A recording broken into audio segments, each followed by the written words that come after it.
Yeah. Hey, Graham? everybody.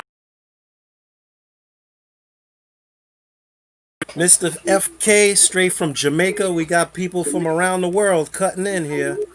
Welcome, everybody, to Lehigh Valley Aquarium Society's first live stream extravaganza. Karen Haas being the president of the Lehigh Valley Aquarium Society.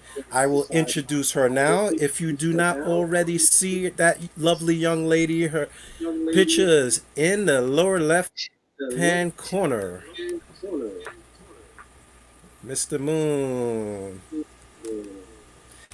In the middle, speaking today will be Joe Graffagnino, which whom will be introduced by Karen. I am going to take myself out of the picture, but I will be monitoring all of the chat for questions, comments, and conversation. So if anybody has any questions, be sure to post it in the comments section on the right hand side or in below in your screen. So, with that being said, I'm going to release the floor to Karen Haas. Hi, welcome everybody. Um, Joe Graffagnino has been a member of the Brooklyn Aquarium Society for a long time,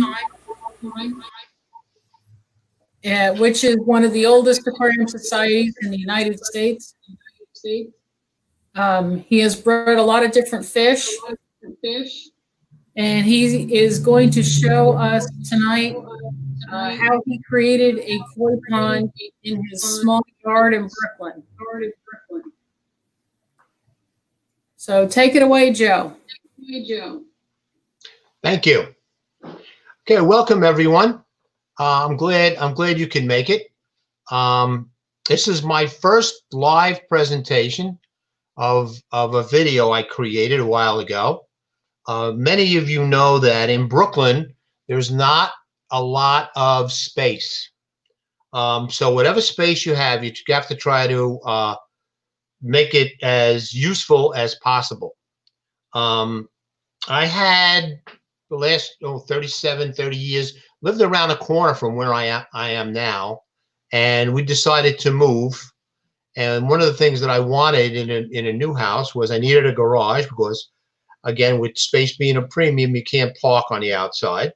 I also wanted a fish room, which I have, and that's the topic of a separate presentation that I have.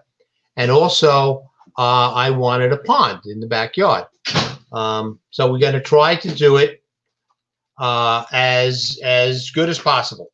As try to maximize it as best we could. So let me bring up the presentation, and I could show you how it's going to start to work. Thank you. Yeah. Oh, I want to see. Okay. Let's stay over there.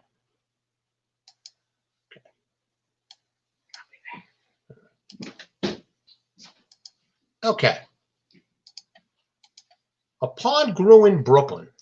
As you can see, there's not a lot of space back here. There's a dogwood tree, and you'll see a better picture of that in some of the other slides.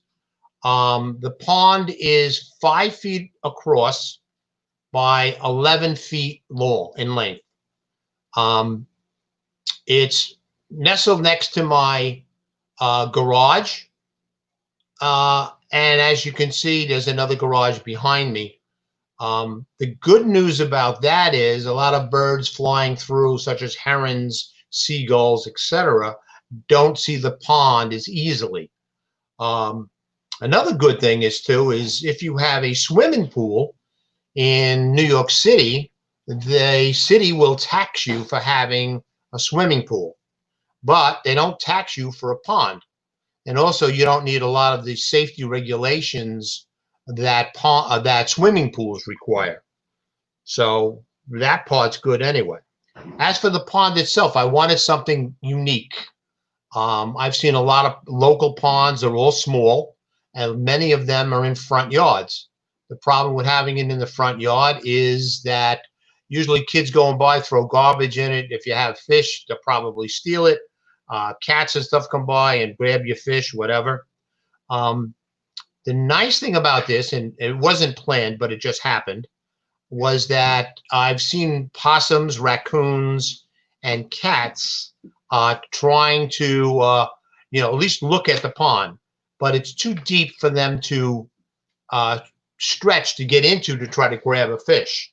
And it's 43 inches deep at its deepest part.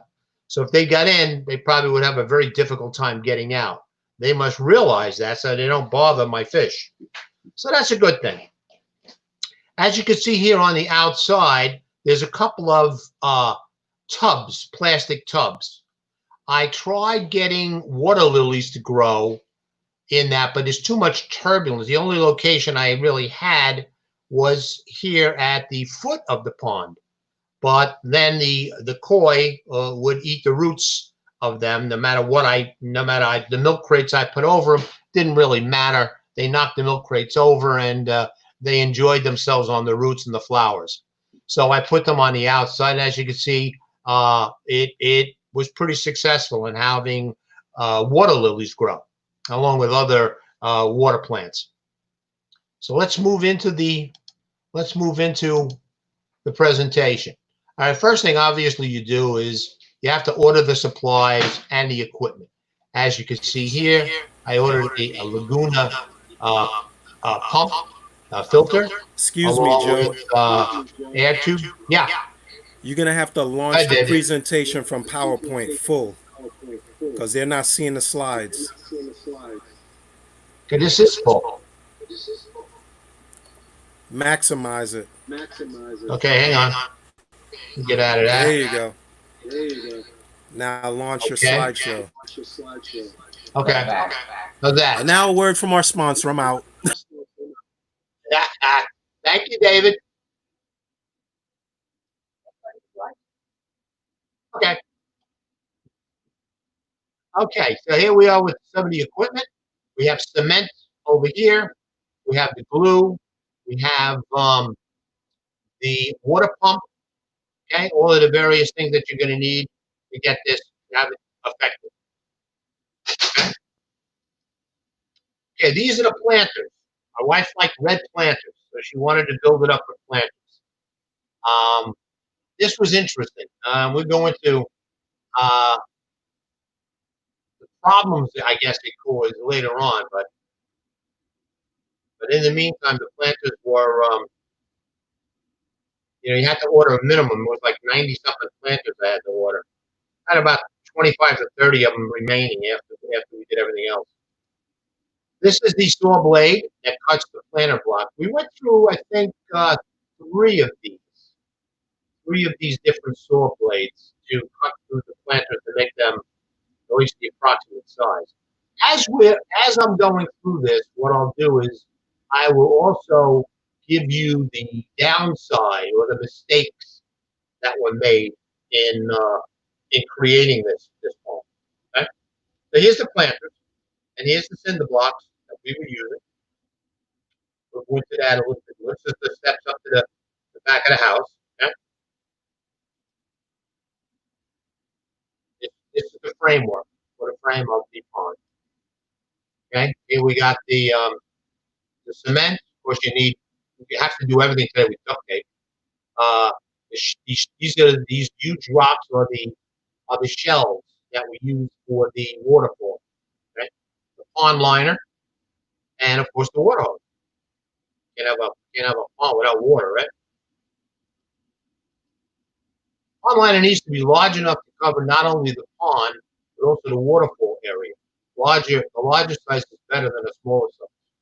And this actually, we found this out the hard way too, and I'll demonstrate that as we're going through it, so you can see better the effect of having it too large in certain areas and too short in other areas.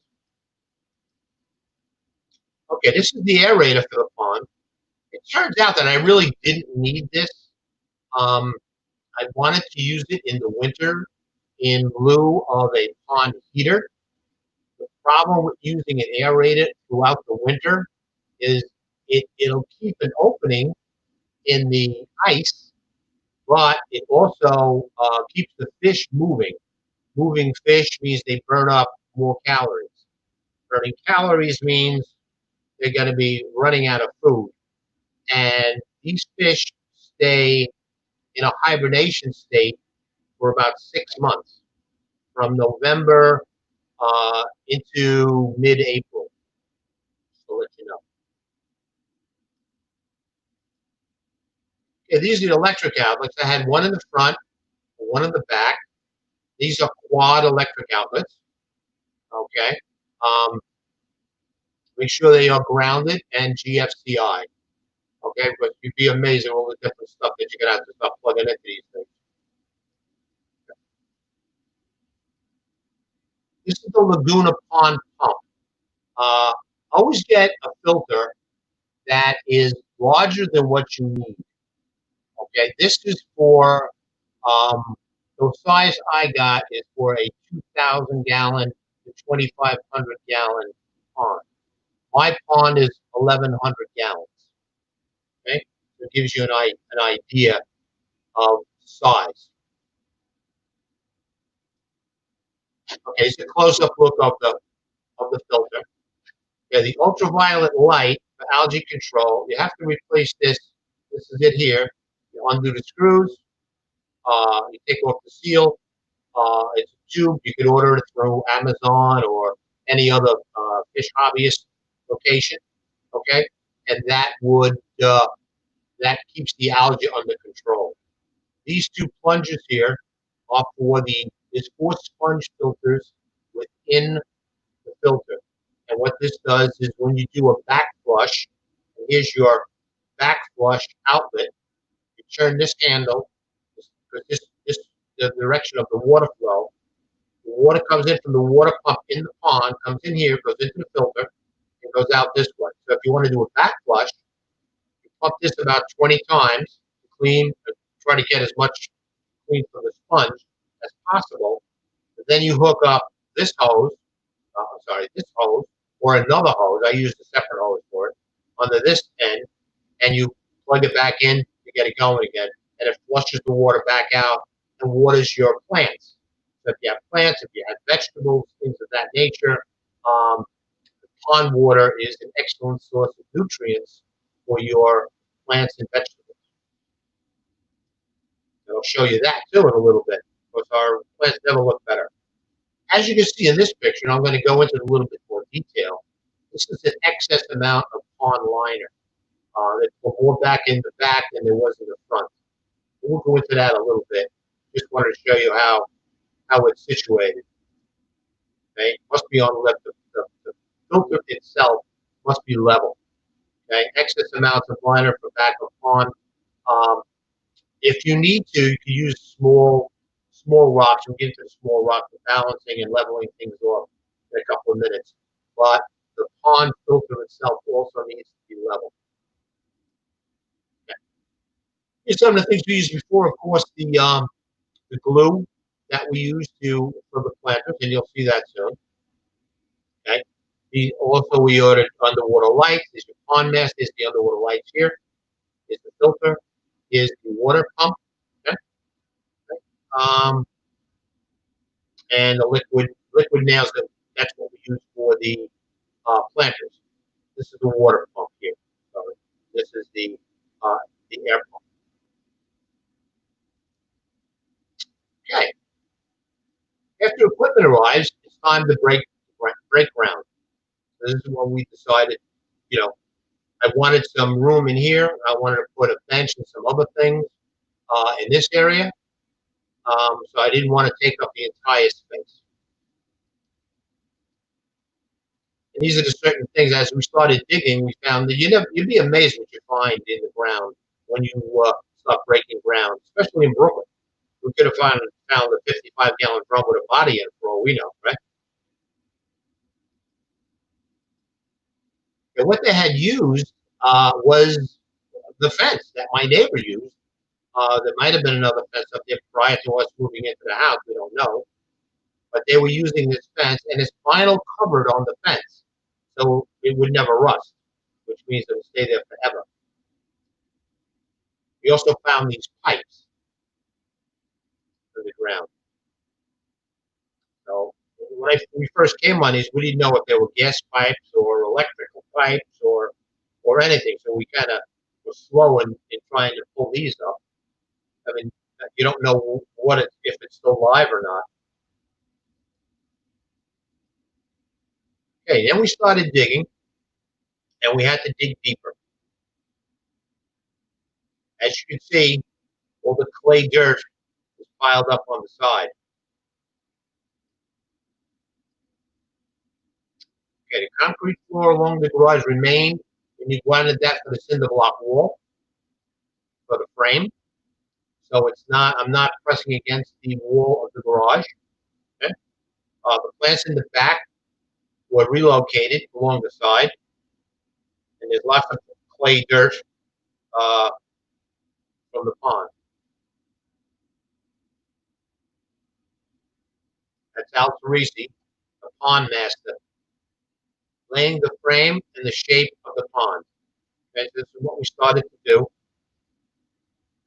coordinate the shape. We left this area complete in the back. I wanted to use this for the waterfall area, and it was already a little bit higher. I said, you know what? I think let's take advantage of that. So we did. Okay. Here's the glue going on to the planters.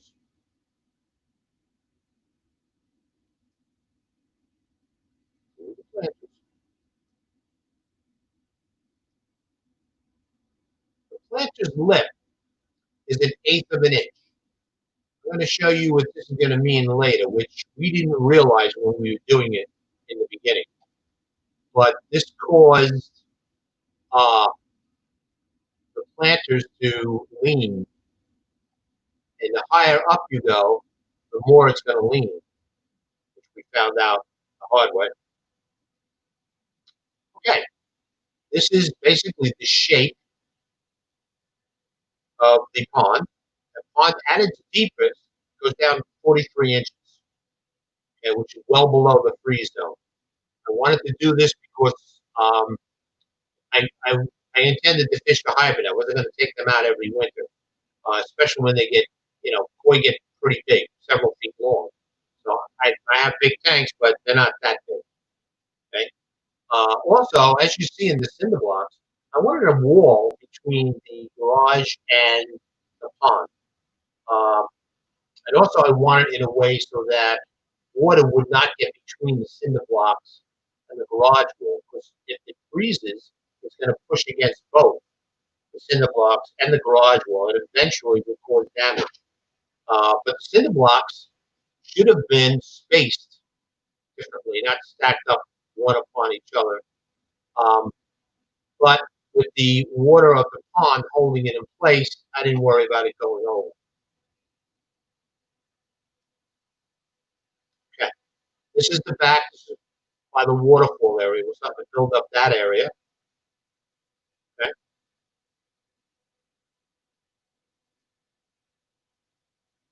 cinder blocks. We started putting in carpet remnants to cushion the area between the cinder blocks, the cement on the floor. Okay, and in the event that anything would fall, such as a planter or rock, a big enough rock, something like that, that could rip the liner, I wanted to have some sort of cushion underneath it so that that could be prevented.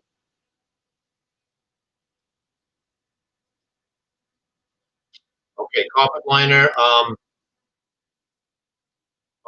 between the planter, cinder blocks, and the concrete and the liner itself. So any local carpet place usually has remnants that you can get uh, very cheaply or sometimes for free, because most of the time they throw it out anyway. Duct tape, of course, holds everything in place. Okay,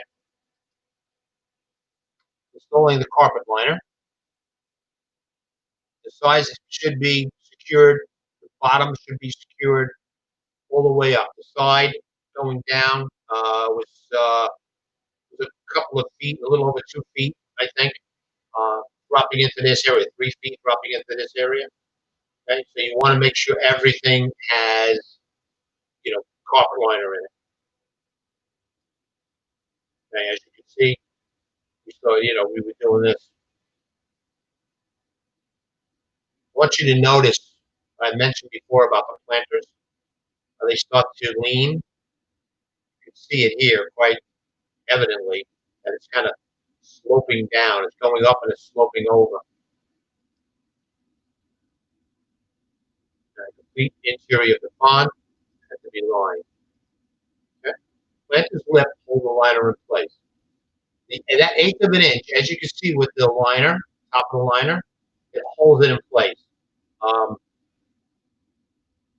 We did that on both sides, I believe, to hold the liner in place. I did an overlap with that on the side by the garage because I didn't want any water going between the pond and the garage wall, as I mentioned earlier. Okay, okay, so this is the cinder block wall. Okay, so I only use the planters on this side. We use straight cinder blocks against the wall. Again, you can see how it's starting to slope. This is just dirt underneath here, the clay that we dug out of here. You'd be surprised. You start thinking it's a lot of dirt. That's a complete frame now. Okay, now we're going to start putting the liner in, installing the liner. Okay.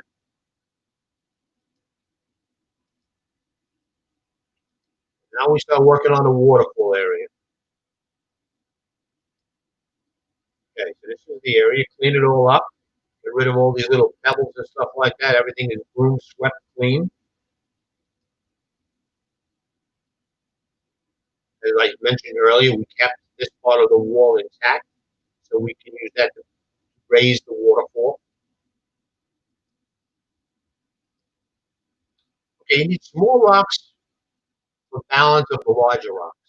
I'll get into that in a little bit. We use a combination of really small rocks, really large rocks to pitch the waterfall. That's the small and mid-sized rocks. And these rocks are obviously getting bigger.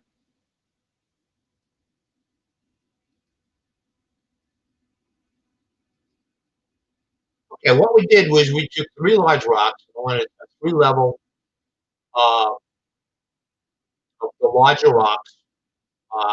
These rocks weigh, the biggest one I think is over 300 pounds. This one was about maybe 275, and this was about maybe 150, something like that. The idea if you pitch these is should be elevated and it's got to be pitched up so that when the water comes out, some of the water is going to go back, and you want it to be able to pitch it forward so the excess water goes into the pond, not behind it.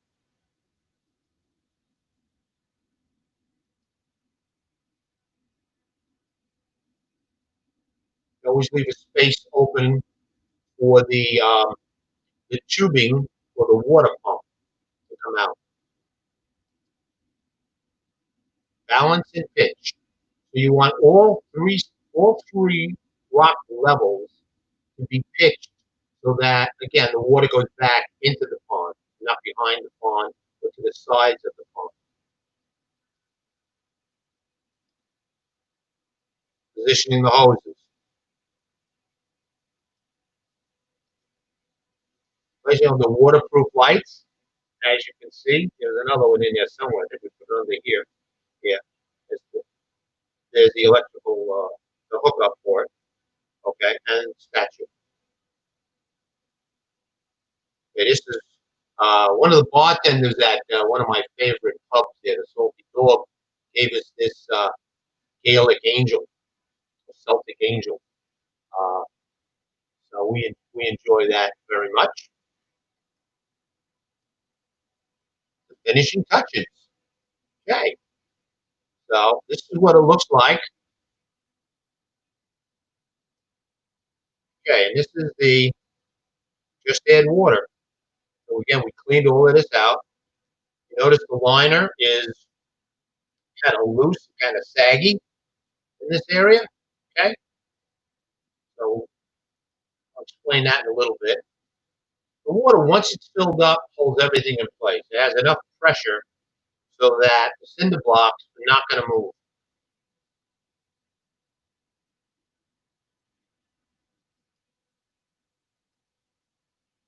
Okay, hooking up the filter. Again, this is the hose going from the water pump inside the pond, goes into the filter, and it goes back after it's filtered, it goes back out into the pond again. This is the other hose that I mentioned earlier that I hook up to the back flush. You back flush the filter. Now it's filled up.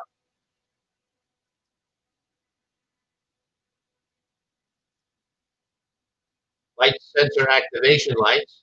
So this was Tetra lights. They last about 2 years. And these were these like dragonfly lights that I wound up. I had them here for now, but I wound up putting them in the dogwood tree, behind it. Very nice. Solar powered firefly lights, huh? You go wrong with something like that. It's nice. It looks cute, and adds to the decor. Um, Water hyacinth. There's also some water lettuce in here as well. This was I was thinking about getting turtles and frogs. I did get some tadpoles in. As you can see, the fish were already in the pond already. This was about, I don't know, a year or so later. Okay, this is late fall. Rocks along the ledge grow algae and of course pond heater. As you can see, I no longer use the air pump to produce water flow in the pond.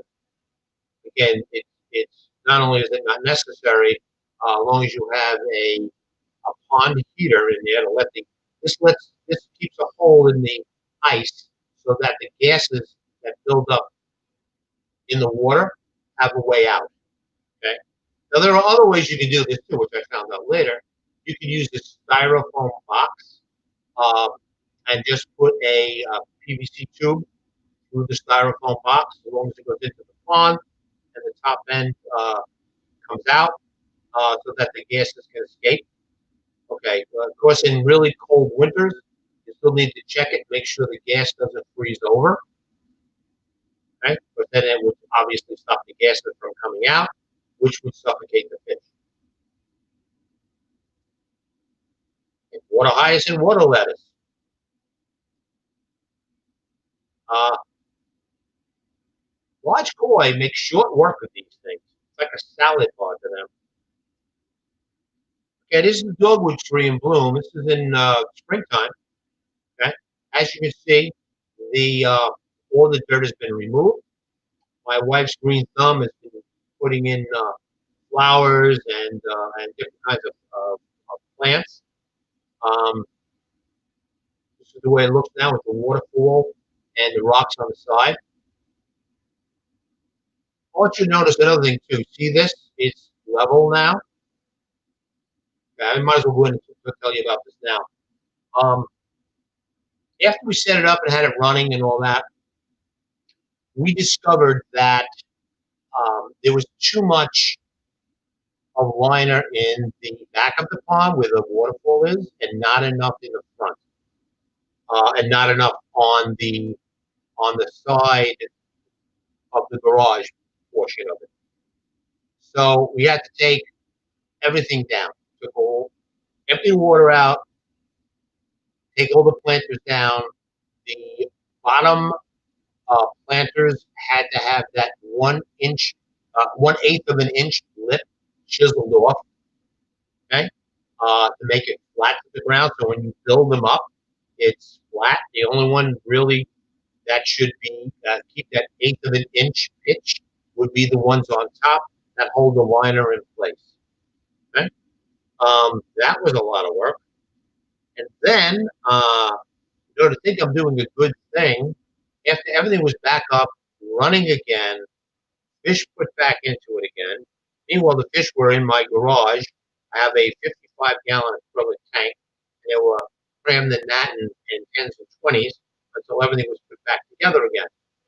Of course, in the spring, you always have a bad algae bloom.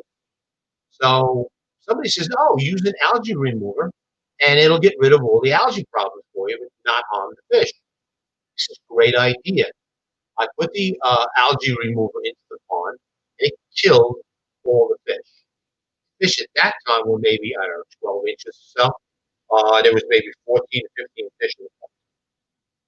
So, okay, learn from your mistake. Took it out. We're not going to use the algae remover again. So we filled it back up. I bought more fish, baby fish. You feed a goldfish. I put them in. Guess what? They all died. My wife and I had to then drain the pond yet again, get in with towels and wipe down the floors, all the sides, and everything else to remove any elements left of this algae removal, which was absolutely deadly. Then we still put it all back together again, filled it all back up again, and thank God it worked. Please learn from my mistakes. A lot of grief. Okay, these are some of the flowers that we planted. The Louisiana and golden irises. Um, they come up every year and they spread. I don't know. I don't plant them. They spread themselves along the area. They're very beautiful. Uh, this is like a mother plant. They get bigger. I've only seen in Louisiana. I haven't seen it on the golden irises. But in Louisiana irises, after these die off, these come up. And they call these, I guess, mother plants. And I guess they produce the pods and stuff like that that we'll find later on to the end of the year. And then, from there you could have more irises. Okay, so we added plants and planters and Asian lilies and roses and all that other good stuff. I did want to show you something there. These planters and stuff that were in the back or on the sides. This was a butterfly plant that we have. I never saw a butterfly on it at all. We had it for years, still never saw a butterfly. So much for that. Okay, so here's the clover flower, Japanese dwarf tree, Venus flytraps. You're going to get a lot of bugs around water. That just happens, okay? They're very attracted to that. I use what they call mosquito donuts in the pond. I use one. It's good for 1,000 gallons. One donut per month. I use that. I do not have a mosquito problem. I actually take another donut and break it up into little pieces and put that in the tubs that you saw before.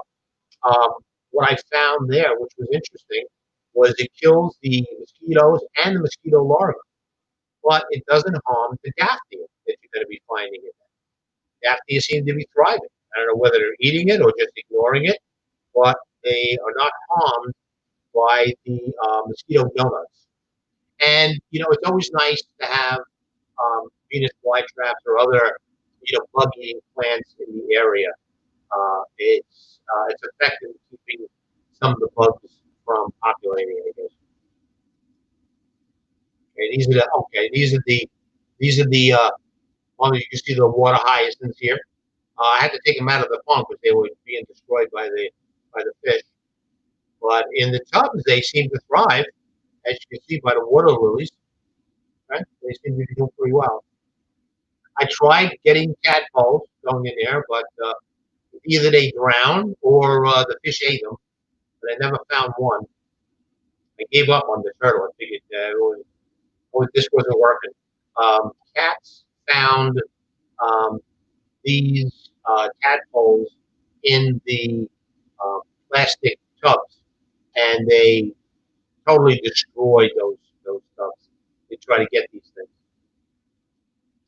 So that was my adventure with fathering the frogs and tadpoles. Okay, so we started. Here's some of the fish we started to get. Common goldfish. I used koi, butterfly koi when I started out, and I obviously get them small because they're relatively inexpensive that way. But they grow very quickly. Okay, here they are. This is, I believe, 2 years yet. 2 years later. As you can see, this is about 18-inch butterfly koi. Um, these are other butterfly kois. Uh, golden koi, all different types. There's some comets in there as well. And my wife feeding them. I feed them by hand. They'll come literally right out of my hand. As you can see, some of the comets, very pretty. They came very easily. Honey Nut Cheerios. Honey Nut Cheerios is good in the fall because it helps fatten up the fish to help them winter over. Honey Nut Cheerios is the thing to go with. You could also feed them things like peas and things like that, but I stick with I use Tetra Pond food. It has the beta-carotene in it. It keeps the colors vibrant. That, and like I said, in the fall, I give them the Honey Nut Cheerios. In the spring, just as I'm opening the pond, once the water temperature goes steadily over 50 degrees, I feed them like medicated flake food. I don't want to give them pellets too soon. I give them that for a few days, and then I can slowly start them back on pellet food. And it seems to work. It works for me anyway. Okay, this was an interesting experiment. As many of you know, I like to breed fish. I have about 40 tanks in my basement, and I have a lot of oddball kinds of fish, all kinds of fish, cichlids and bettas, chilies, all kinds of fun stuff. Anyway, I decided let's try to catch some eggs. So one day, early in the morning, water temperature hit 70 degrees. It was like an alarm clock for the fish. They were spawning like crazy. Not only were the koi spawning, but the common goldfish were also spawning. So I threw in. I was using mops for killies and rainbow fish. I said, you know what? Let me try a little rock. I put some fishing line on and toss them in while they were in the process of spawning. So after about 20 minutes, a half hour or so, I pulled the mops out, and as you can see, they had eggs.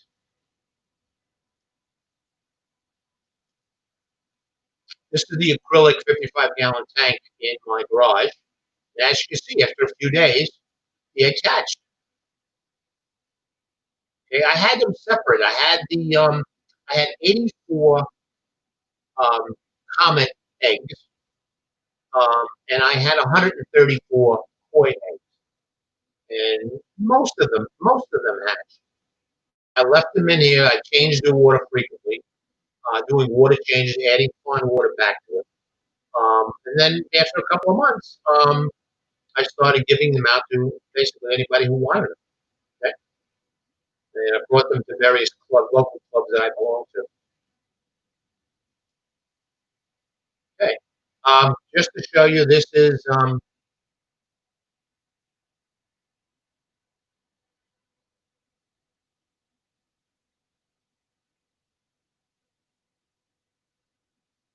hang on one second, please.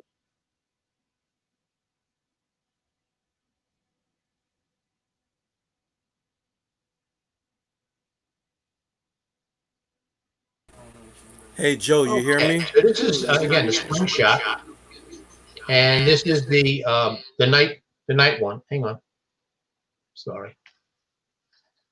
Okay, okay, this is a night shot of it. I elongated it, stretched it out a little bit so it would fit within the frame. We'll give you an idea of a daytime view and an evening view. There's also lights on top in the evening, but I think it looks pretty nice. This is getting toward the winter. Okay, a fall view.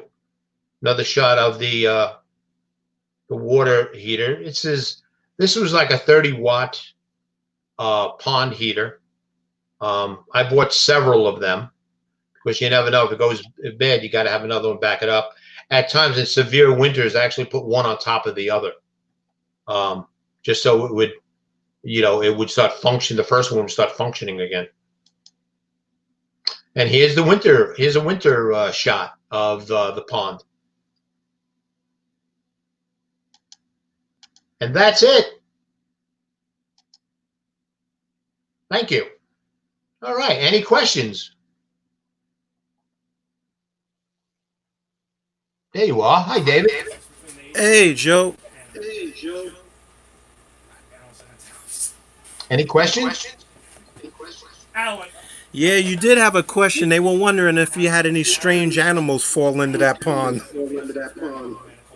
Yeah. Well, I don't know about strange, but possums, raccoons we found. Cats, obviously, were a lot of cats. No birds, though. I was lucky. I think the situation, not that it was planned, but I just happened to luck out. The situation had to develop that. I guess the birds, water birds anyway. Maybe I'm too far from the Hudson River. But I never had a bird problem, which is good. I know other people in the area had problems with herons flying by. I actually had a seagull. A seagull sitting on my back fence today. Oh, okay. We know what he was looking for. I'm like very surprised because I didn't see something like that in the backyard. But thank God I have chicken wire over that area. Okay, that's a good move. Sure. Okay, anything else? Somebody was asking whether you ever worry about those liners ripping. Well, that's it's one of the things in planning in advance. I got the thickest liner I can get, which I think was a 4 mil or 5 mil liner, which is heavier to move, but it has a lot of weight to it and a lot of cushioning. That added to the carpet liners that we put underneath saved a lot. Anytime you got any kind of informing it, I think you may have noticed we had a couple of spots where it fell. It didn't break the liner, but just in case, we put some of that like pond liner cement over it, so that it wouldn't rip wouldn't rip or wouldn't tear. So no, thank goodness I've got it going now. It's about 7 years, and everything, including the everything's the same. The pond pump, the filter. Yeah, we haven't changed it. The only thing that keeps going out is the lights. So those lights either burn out every year or every second year. So I stopped it for this year. That's funny because I just changed some LED lights. I don't think they do good in the cold. No. Because they have a little battery in them. At the end of the year, so I just leave them out all year. Except for those little butterfly. I'm sorry, The solar ones. I brought them in. I cleaned them. I tried them. They lasted about a year and a half, and that's about. Then they just start dying out. Yeah, I had the spotlights and they lasted about 2 years. And then they have a little battery. I noticed the little battery, I think, goes bad. I haven't had that problem. Yeah. I don't use batteries anymore, but they're plugged in. They're directly plugged in on the inside of the garage. So the lights have been good. They're not used that frequently. Only if it's only if the light sensor comes, an animal or something's going by at night. So now, what's your oldest fish? Have you had any fish that have moved from inside the house, outside, and back again? No. Once they're outside, they stay outside. It's a totally different environment, and I don't think they adapt too readily if you raise them on the inside and then bring them on the outside. At least not in that size pond. They would probably do better in the tubs. But I've had too many problems with cats, raccoons, and possums. I didn't want to take a chance of making another mess. Yeah, definitely had a neighborhood possum in the backyard. Scared the bejeebits out of me. And they tell their friends.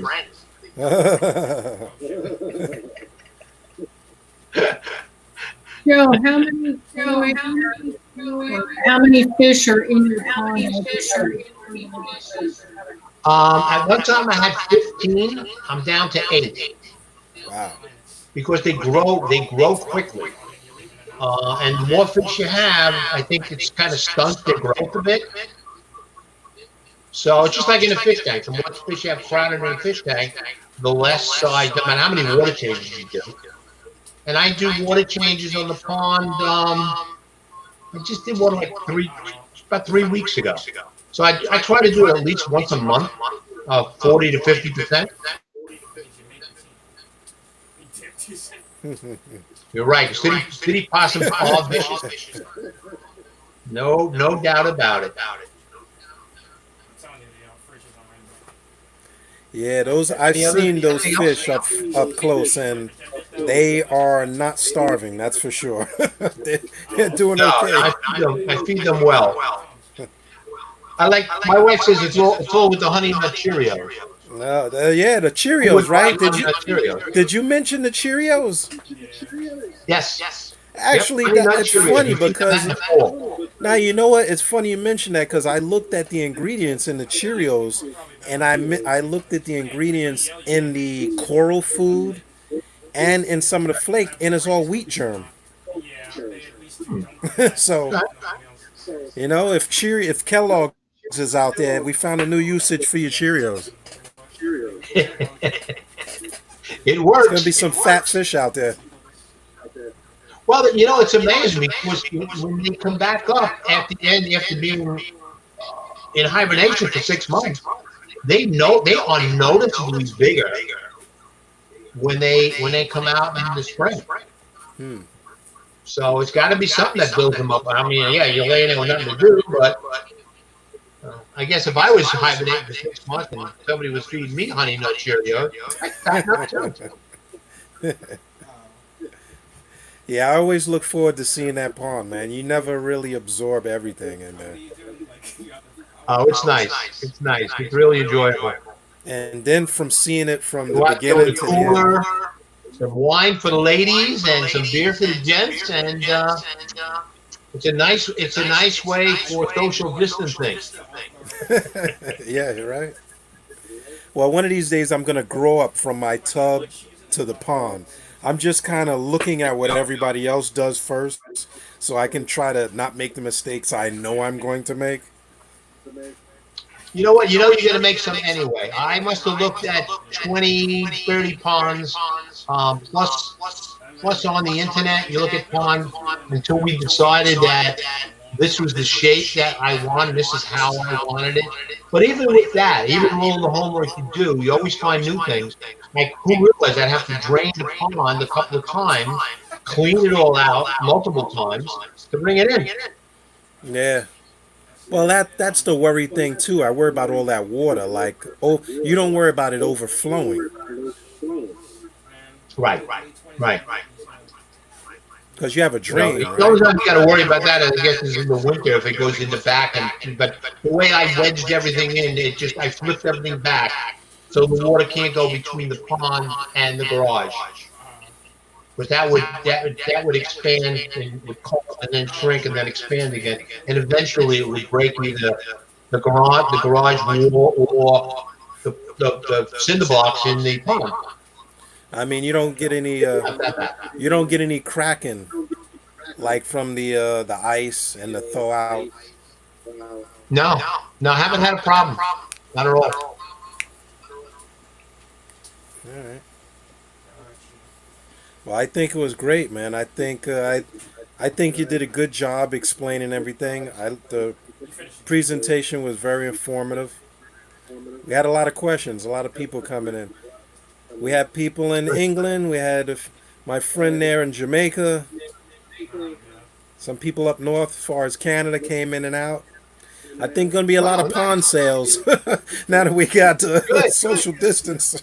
We'll be at home building ponds. If you can do it in Brooklyn, you can do it anywhere. Oh, you're right about that. I never thought I'd see a possum in Brooklyn. I'll tell you that. And I live here my whole life.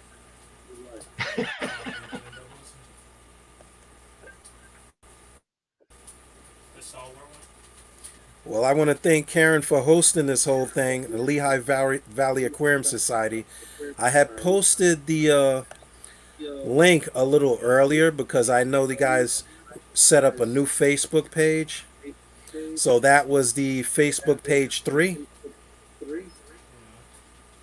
Yeah. Here we go. Yes, unfortunately, our original page is under review by Facebook. So I had to set up a new one this past week. So now Facebook is funny because they may just decide to reopen it, at which if there's two, we'll just share both links at some point and whatnot because they can be crazy that way. You know, it only takes one person. Oh, it was having I think problems. we actually went through that at some point. Yeah, unfortunately, I had to make the movie private so that each one of the person couldn't find it. But I do have a public page so that if anyone's looking for the old page, hopefully they'll find it for sure. Yeah, that's the nature of it. But I'm very glad that you could help Joe out and broadcast this to Brooklyn.